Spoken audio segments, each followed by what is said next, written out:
রাজধানীর হকি উন্নয়ন ধুলোয় মুখরিত। জাতীয় আসরের লক্ষ্যে রাজ্য দল গঠনের নির্বাচনী শিবিরে দেখা গেল ধুলোময় ছবি।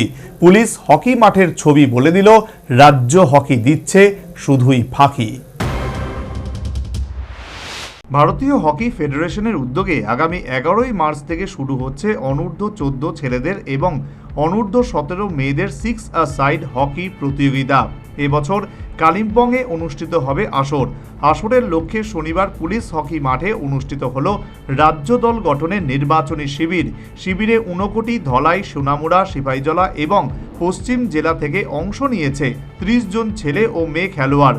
নির্বাচনী শিবির অনুশীলন ম্যাচ থেকেই উভয় বিভাগের জন্য 8 জন করে মোট 16 সদস্যের রাজ্য দল গঠন করা হয়। তবে দল গঠনের এই শিবিরে পুলিশ হকি মাঠে পরিলক্ষিত হয় ধুলোয় ধূসর ছবি।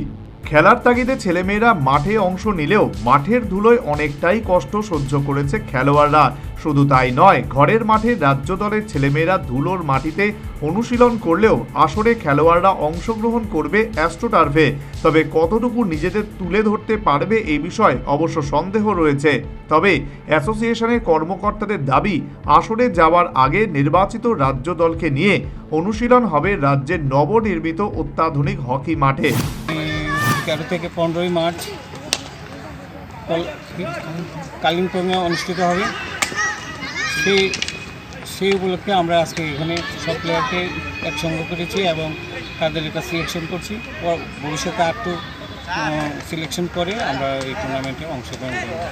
6 এর সাইডে এই আসর কতটুকু আশাবাদী রাজ্য দল সম্পর্কে? দেখুন, আমরা অনেক বছর পর নতুন হকি ত্রিপুরা আমরা।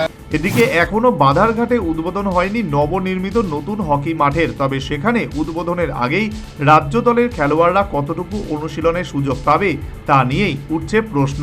অনেকে বলছেন গল্পের গরু নাকি গাছে জড়ে। Bureau report, news vanguard.